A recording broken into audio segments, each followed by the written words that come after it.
Before I decided to become an interior designer, I worked as a production designer. I used to design movie sets. In production design, my biggest job is to make a character memorable. And the only way I can think of that is that what's on their bookshelf?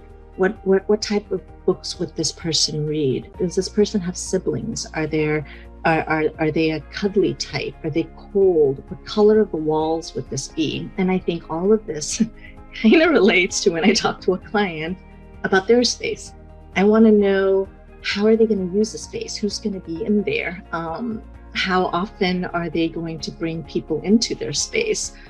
What is navigation an issue? Are there people who need accessibility concerns in their space? There's just so much that I think when you're trying to understand your client, it's in the same way when I'm thinking about a character in a movie. And I think that in that sense, my experience from production design is very, very relevant to what I do now. I feel like life is just a series of challenges. And I don't mean this by my life, but everyone I've met, we all have our own hurdles and we all have our own challenges. And I think how we approach our challenges define who we are as people. When I was a child, I was homeless. And I was homeless for almost a year. And I didn't go to high school. I never went to high school. I dropped out in the first semester of 10th grade, I think. My mom was sick a lot, and I had a very young sister, and I became kind of their guardians. And I quit school, and I worked full time. I went back to high school when I was 26 years old. And I got my bachelor when I was 31, and I got my master's, and now I have a master's in interior design. But when I was homeless and when I grew up pretty tough, I had a really tough 10 years where there was no luxury of even considering going to school anyway.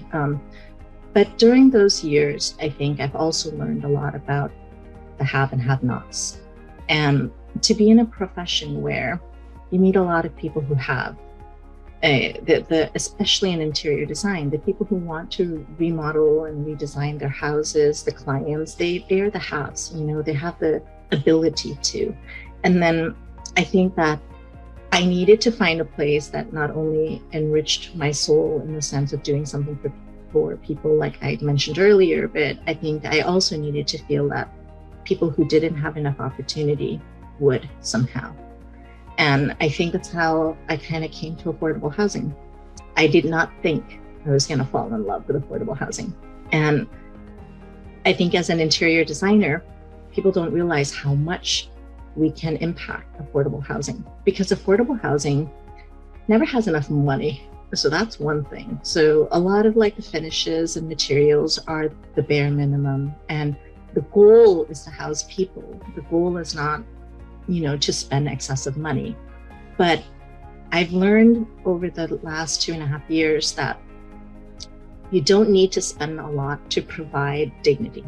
And dignity is something that I think we as interior designers have a lot of input in. And because how we design a space determines how a person can feel in the space and what we can offer them.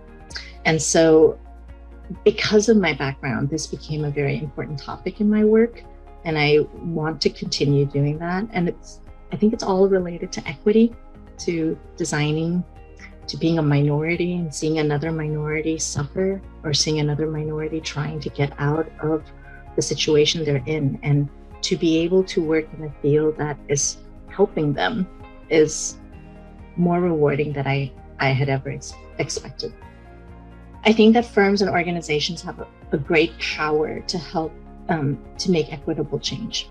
They have a lot of influence. One is allowing their staff and their support network to have a place to discuss and talk, either a community of some form in your office. You can have a committee on justice, equity, diversity, and inclusion. You could also support them attending conferences that are really educational, like leadership conferences and such.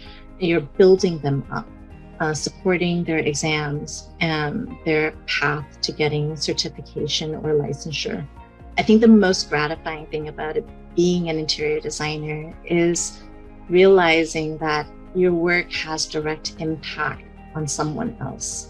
It's not something that is, fictitious, or you can see it through a movie and you don't really know. You really do.